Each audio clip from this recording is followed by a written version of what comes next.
اپنے اکابرین کے ساتھ جوڑ کے رہنا. اور تیسری بات، حضرت سیدنا امام حسین، حضرت امام حسن رضی اللہ تعالی عنہما، ان دو شہزادوں سے نا نبی پاک صلی اللہ علیہ وسلم نے جو محبت فرمائی ہے نا، وہ بھی بڑی قابل دید ہے. حضور نے جو ان سے پیار کیا ہے.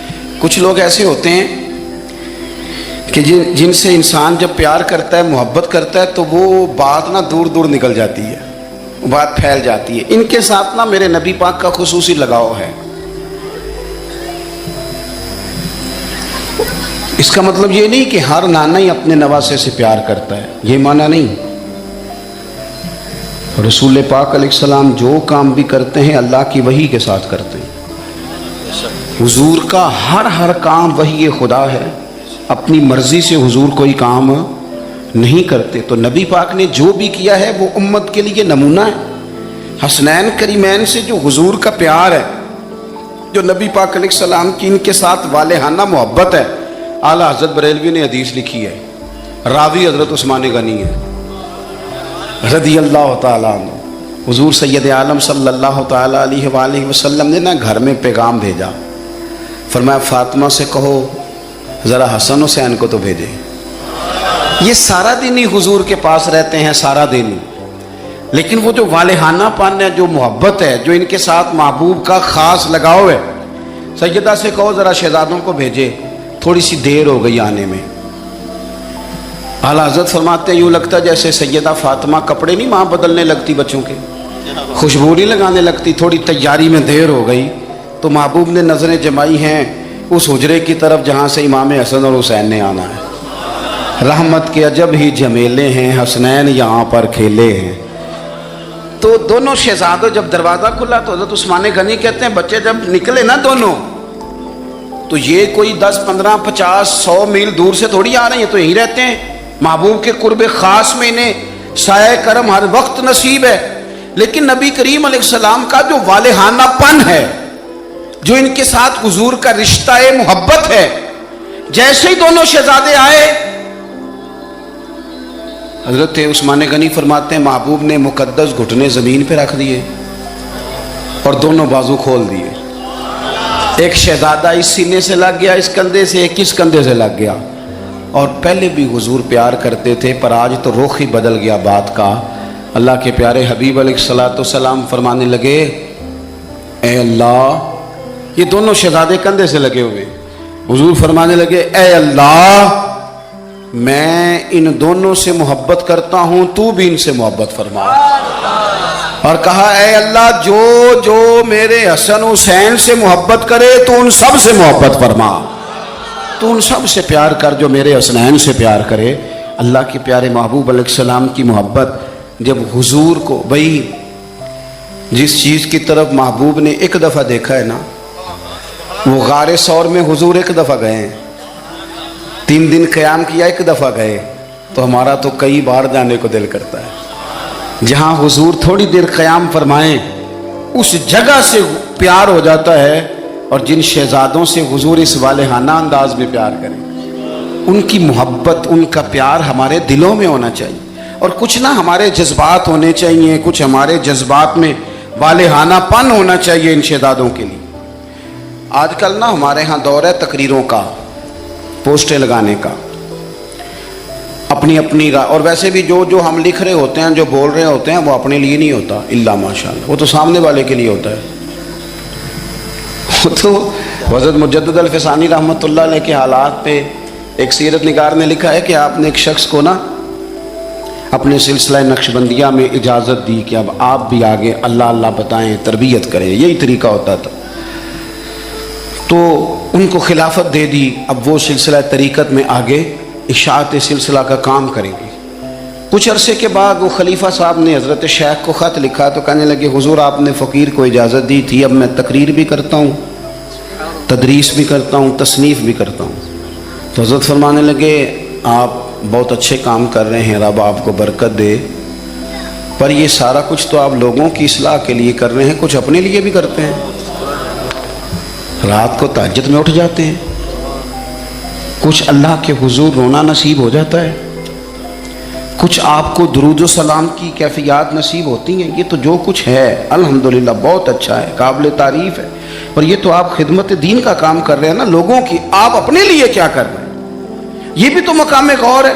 بہت ساری چیزیں آج ایسی ہیں جو تقریروں میں تحریروں میں، لیکن ہمارے پرانے بزرگ جو تھے ان کا حسین کی وہ شخصیت تھی کہ مشکات میں حدیث ہے، نبی پاک صلی اللہ تعالی علیہ وسلم کی چچی جناب ام فضل صبح صبح گھبرائی حضور کی بارگاہ میں آئیں، عرض کی یا رسول اللہ صلی اللہ علیہ وسلم آج میں نے عجیب خواب دیکھا ہے، میں ڈر گئی ہوں۔ حضور نے فرمایا چچی کیا دیکھا؟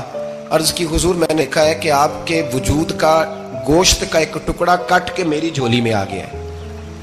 حضور یہ کیا ہے؟ تو محبوب خواب سن کے مسکرائے، فرمایا چچی یہ پریشانی والا خواب نہیں، یہ تو خوشی والا خواب ہے، اللہ فاطمہ کو بیٹا عطا کرے گا اور وہ تیری گود میں کھیلا کرے گا، چونکہ وہ میرے وجود کا ٹکڑا ہوگا لہذا خواب تجھے یہ آئی ہے۔ تو امام حسین پیدا ہوئے، امام حسن کی عمر ابھی 11 مہینے تھی، تو نبی پاک نے امام حسین کو جناب ام فضل اپنی چچی کی گود میں دے دیا کہ فاطمہ کے لیے دونوں بچے سنبھالنا مشکل ہوگا۔ وہ خواب اس طرح پوری ہوئی۔ امام حسین سے حضور نے بڑا پیار کیا، بڑی محبت فرمائی نبی پاک سے۔ کچھ حدیثیں میں نے جمعے میں عرض کی تھیں، حضرت ابو ہریرہ رضی اللہ تعالیٰ عنہ کہتے ہیں یہ واحد بچہ تھا حضور کے گھرانے کا کہ میں نے دیکھا کہ نبی پاک صلی اللہ علیہ وسلم بیٹھے تھے تو یہ حضور سے کہہ رہے ہیں، نبی پاک سے کہ نانا جی اٹھ کے کھڑے ہو، کہتے ہیں حضور کھڑے ہو گئے، تو کہنے لگے میں نے آپ کے برابر جانا ہے۔ بچے جو مرضی ضد کر لیتے ہیں نا، قد چھوٹا تھا، عمر 7.5 سال تھی، کہنے لگے نانا میں نے برابر جانا ہے، تو نبی پاک صلی اللہ علیہ وسلم نے ہاتھ پکڑ لیے، فرمایا چل پھر ہو جا برابر۔ تو حضرت ابو ہریرہ کہتے ہیں انہوں نے حضور نے ہاتھ پکڑے اوپر کھینچا تو امام حسین نے پہلے اپنے پیر حضور کے گھٹنوں پہ رکھے، پھر نبی پاک کے سینے پہ رکھے، اور جب ان کا قد سر تھوڑا سا حضور سے اونچا ہو گیا تو محبوب فرمانے لگے چل بس کر، تو نے تو کہا تھا آپ کے برابر ہونا ہے، تو اوپر نکل گیا ہے، چل بس کر۔ فرماتے پھر امام حسین نے زبان باہر نکالی تو محبوب ان کی زبان چوسنے لگے، پھر ساتھ لٹا لیا اور انہیں سونگھنے لگے۔ تو میں نے عرض کی حضور آپ حسین کو سونگھتے کیوں ہیں؟ تو فرمایا ابو ہریرہ مجھے حسین کے وجود سے جنت کی خوشبو آتی ہے، مجھے حسین کے وجود سے جنت کی۔ ایک دن حضور گزر رہے تھے، اصل اس طرح تھا کہ یہ نبی پاک کا حجرہ تھا، جن لوگوں کو اللہ نے مدینے کی زیارت کرائی ہے وہ جان سکتے ہیں، نبی پاک کا حجرہ تھا، تو حضور کے حجرے کی اس جانب یعنی مسجد کی جو بالکل سیدھ ہے اس کی بیک میں سیدہ فاطمہ رہتی تھی، تو حضور اکثر نہ نماز کے لیے جب نکلتے تو حضرت فاطمہ کے حجرے کے پاس سے ہو کر دوبارہ محراب میں جاتے۔ محبوب حجرے کے پاس سے گزرے تو امام حسین رو رہے تھے، تو حضرت فاطمہ نے کسی بات میں جھڑک دیا تو امام حسین رونے لگے، تو نبی پاک نماز کے لیے گئے تو واپس لوٹ آئے، اور واپس تشریف لا کے کہا فاطمہ حسین کو کیا ہوا؟ عرض کی یا رسول اللہ تنگ کر رہے تھے میں نے ڈانٹ دیا ہے۔ کیا خوبصورت جملے ہیں حدیث پاک میں، سرکاروں نے فرمایا فاطمہ اس کو حسین کو نہ رونے نہ دیا کر، یہ جب روتا ہے نا تو میرے دل کو تکلیف ہوتی ہے۔ تو بی بی صاحبہ کہتی ہیں یہ حکم آیا نبی پاک کا میرے نا، پھر میں نے ڈانٹنا چھوڑ دیا۔ یہ ان کے فضائل تھے کم، ان کی تربیت خود نبی پاک نے فرمائی، خود ڈیوٹی۔ میں کسی منطق کا فلسفہ میں اب تو اللہ تعالیٰ معاف کرے، پہلے ہم لوگوں کو کہتے تھے فلانی مجلس میں نہ جانا فلانی، اب تو مصیبت بن گئی ہے، جانے کی ضرورت نہیں، ہر شے موبائل میں آ گئی۔ مجھے بھیجتے ہیں کہتے ہیں حضرت صاحب یہ ذرا سننا، یہ ذرا سننا، کل کراچی سے کچھ مہمان آ گئے تو بچوں نے وہ کلپ سنبھال کے یہ مولوی دیکھو کیا کہتا ہے، اب آیتیں پڑھی جا رہی ہیں قرآن پاک کی، اتنا ٹکڑا یہاں سے لیتے ہیں، اتنا ٹکڑا یہاں سے لیتے ہیں، اور ملا کے پتہ نہیں کون سا مکسچر بنا رہے ہیں، کسی آیت کا ترجمہ نہیں، کوئی واضح حدیث نہیں، ایسے ہوا ہوگا پھر اس کو اس سے جوڑ لیں تو کیا بنتا ہے، اتنی جمع کر لیں۔ یہ کون سا دین ہے جو توڑ مروڑ کے بیان کر رہے ہیں؟ کون سا مذہب ہے؟ دین تو واضح کھلی کتاب ہے۔ اب ہمارا یہ شوق ہے، ہم ہر تماشا دیکھنا چاہتے ہیں، ہم اپنے لوگوں کی قدر نہیں کرتے اور بڑی بڑی دور جا کے ہم غلط معاملات میں جاتے ہیں، پھر ذہن ہمارے شکوک کا شکار ہوتے ہیں۔ ہمیں سمجھنا چاہیے کوئی ایسی کسی دلیل کی ضرورت نہیں ہے، جب ان کے واضح چیزیں ان کی کتابیں میں موجود ہے، حدیث میں موجود ہے، قرآن مجید میں ان کے فضائل کھل کے موجود ہے، تو دور جانے کی کیا ضرورت؟ حضور ان کی ٹریننگ کراتے تھے۔ پہلی بات تو یہ ہے کہ نبی پاک نے دعا مانگی تھی، یا اللہ میرے گھر والوں کو زیادہ روزی نہ دینا، انہیں ایک وقت روٹی دینا، ایک وقت کی بھوک دینا۔ یہ جو 10 دن کربلا میں انہیں ٹینشن نہیں نہ ہوئی، انہیں عادت تھی فاقہ کرنے کی، انہیں 3 دن وصلی روزے رکھنے کی عادت تھی، پہلی بات۔ دوسرا یہ کہ جہاد کی تربیت حضور خود کراتے تھے، حضرت فاطمہ الزہرا کہتی میں پردے کے پیچھے دیکھ رہی تھی، نبی پاک نے امام حسن اور حسین سے فرمایا چلو میرے سامنے کشتی لڑو. تو دونوں حضرات آپس میں جب کشتی لڑنے لگے تو نبی پاک نا امام حسن کو کہتے ہیں حسن حسین کو ٹانگوں سے پکڑو، حسن حسین کو پیچھے سے پکڑو. جب نبی پاک بار بار امام حسن کو بتا رہے تھے تو سیدہ پیچھے سے بول پڑی، کہنے لگی یا رسول اللہ آپ چھوٹے کو بتائے، آپ بڑے کو بتا رہے ہیں. بڑا تو پہلے 11 مہینے بڑا ہے، تو آپ چھوٹے کو بتائے بڑے کو بتا رہے. تو